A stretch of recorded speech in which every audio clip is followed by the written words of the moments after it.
Assalamualaikum warahmatullahi wabarakatuh. Perkenalkan saya Meli Desrika Ramadhani, NIM 19051134772 akan membahas tentang fungsi perencanaan pendidikan luar sekolah.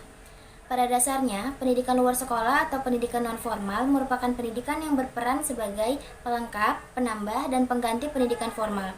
Oleh karena itu, tentunya pendidikan luar sekolah harus memenuhi peran dan fungsinya untuk memberikan layanan pendidikan kepada warga yang belum sekolah, tidak pernah sekolah atau buta aksara, dan warga masyarakat yang membutuhkan layanan pendidikan melalui satuan-satuan pendidikan luar sekolah. Untuk memenuhi peran dan fungsinya dalam memberikan pelayanan pendidikan kepada warga masyarakat tersebut, tentunya penting untuk dilakukan perencanaan yang mana fungsi dari sebuah perencanaan pendidikan luar sekolah antara lain sebagai berikut. Yang pertama, menyusun rangkaian tindakan penyelenggaraan pendidikan luar sekolah yang sistematis dalam mencapai tujuan organisasi dan lembaga pendidikan. Sebuah perencanaan perlu dilakukan agar serangkaian tindakan yang akan diselenggarakan dalam pendidikan luar sekolah dapat disusun secara sistematis sehingga dapat mencapai tujuan yang telah ditentukan. Sebuah perencanaan itu sendiri berperan sebagai dasar atau pondasi dalam menegakkan suatu penyelenggaraan agar dalam pelaksanaannya kegiatan pembelajaran atau pendidikan luar sekolah lebih terarah dan teratur. Yang kedua, sebagai upaya untuk mengoptimalkan penggunaan sumber-sumber daya yang terbatas secara efektif dan efisien untuk mencapai tujuan yang telah ditetapkan. Adanya sebuah perencanaan dapat membantu kita dalam upaya mengoptimalkan penggunaan atau memanfaatkan sumber daya yang terbatas sehingga dalam pelaksanaannya kegiatan pendidikan luar sekolah dapat dijalankan secara maksimal. Dengan adanya hal tersebut, kebutuhan masyarakat dalam kegiatan pendidikan dapat terpenuhi karena adanya sebuah perencanaan yang sebelumnya telah disusun. Yang ketiga, sebagai acuan dalam melaksanakan kegiatan. Sebuah perencanaan dalam pendidikan luar sekolah berfungsi sebagai acuan dalam melaksanakan kegiatan pendidikan luar sekolah. Atau dengan kata lain, sebuah perencanaan merupakan sebuah pedoman agar kegiatan pembelajaran atau pendidikan luar sekolah lebih teratur sehingga pelaksanaannya dapat diselenggarakan sesuai dengan prosedur yang telah ditetapkan. Sehingga tujuan dari kegiatan pendidikan luar sekolah dapat tercapai. Dengan adanya acuan dalam melaksanakan sebuah kegiatan pendidikan luar sekolah dapat meminimalisir terjadinya kesalahan yang dapat menghambat berjalannya program pendidikan luar sekolah. Fungsi yang keempat yaitu sebagai alat pengendali dalam melaksanakan kegiatan. Dalam hal ini, perencanaan juga berfungsi sebagai alat pengendali dalam pelaksanaan kegiatan. Maksudnya adalah sebuah perencanaan disusun agar dalam pelaksanaan kegiatan pendidikan luar sekolah kita mampu memahami batasan-batasan atau hal-hal yang sebaiknya perlu atau tidak perlu dilakukan sehingga dalam pelaksanaannya kita lebih fokus pada sasaran dan tujuan diadakannya pendidikan luar sekolah. Kemudian fungsi yang kelima, sebagai tolak ukur kegiatan evaluasi yang dilaksanakan secara periodik.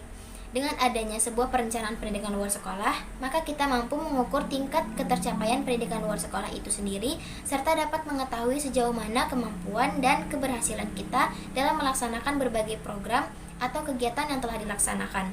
Sehingga berdasarkan hal tersebut, kita mampu mengevaluasi dan mampu lebih berpikir ke depannya bagaimana caranya agar kegiatan-kegiatan ataupun program-program yang ditentukan dapat dijalankan lebih baik lagi. Kemudian fungsi yang keenam yaitu untuk mengetahui unsur penunjang dan penghambat pelaksanaan program. Perencanaan pendidikan luar sekolah juga berfungsi mengetahui hal-hal yang dapat menunjang dan menghambat pelaksanaan program yang telah ditentukan.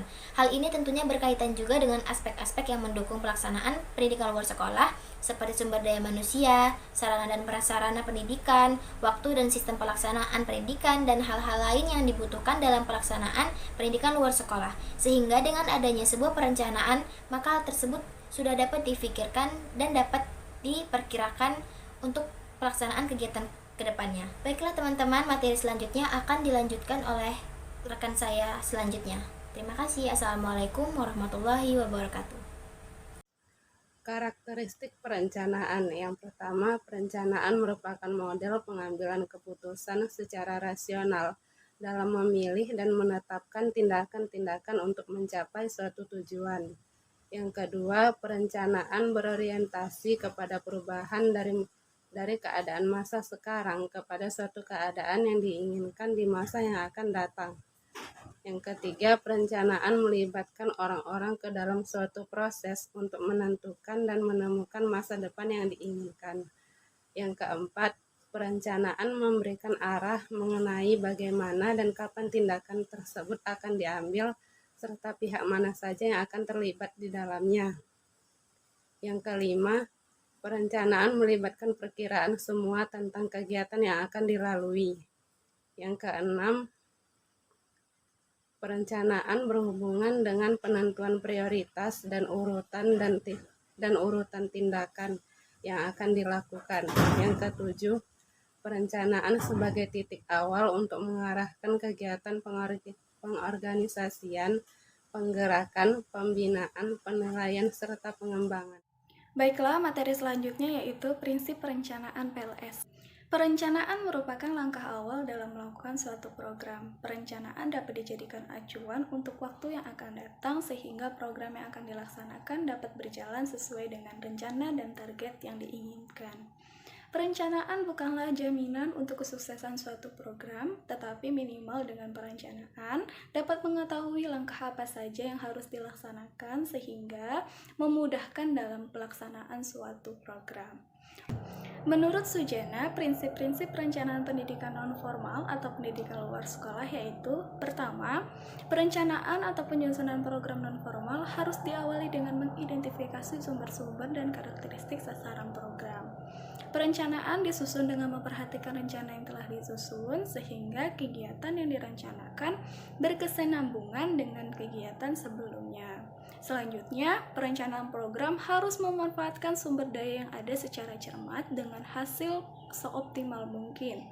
Perencanaan pendidikan non-formal perlu mempertimbangkan faktor-faktor yang dapat mempengaruhi pelaksanaan program, seperti masukan, proses keluaran, dan dampaknya.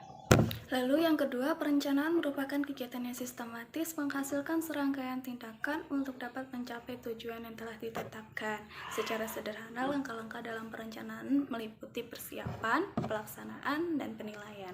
Assalamualaikum warahmatullahi wabarakatuh. Perkenalkan, nama saya Mas Dinda dengan NIM 1905112344. Saya akan menjelaskan tentang jenis-jenis perencanaan. Jenis-jenis perencanaan yang pertama adalah perencanaan strategis. Perencanaan strategis merupakan rencana jangka panjang lebih dari 5 tahun untuk mencapai tujuan strategis. Fokus perencanaan ini adalah organisasi secara keseluruhan.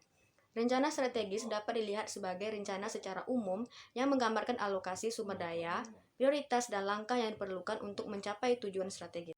Yang kedua adalah perencanaan taktis. Perencanaan taktis ditujukan untuk mencapai tujuan taktis, yaitu untuk melaksanakan bagian tertentu dari rencana strategis.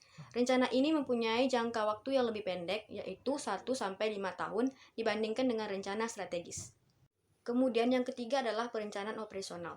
Perencanaan operasional diturunkan dari perencanaan taktis, mempunyai fokus yang lebih sempit, kemudian jangka waktunya lebih pendek, yaitu kurang dari 1 tahun.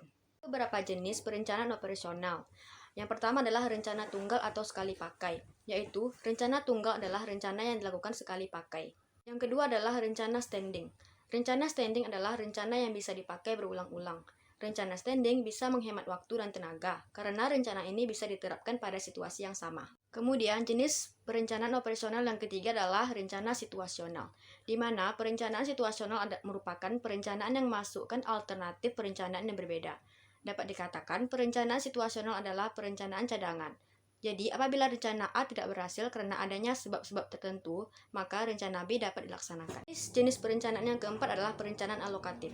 Perencanaan alokatif adalah perencanaan yang memperhatikan atau menekankan pada sistem yang ada atau keefisienan fungsi yang ada, seperti koordinasi, penanganan masalah, dan lain-lain. Alokatif ditandai dengan upaya penyebaran atau pembagian alokasi sumber-sumber yang jumlahnya terbatas kepada kegiatan-kegiatan dan pihak-pihak yang akan menggunakan sumber-sumber tersebut yang jumlahnya lebih banyak dibandingkan dengan ketersediaan sumber-sumber yang akan disebarkan. Dan yang terakhir adalah perencanaan inovatif, di mana perencanaan inovatif merupakan proses penyusunan rencana yang menitik beratkan perluasan fungsi dan wawasan kelembagaan untuk memecahkan permasalahan kehidupan masyarakat yang menjadi layanan berbagai lembaga.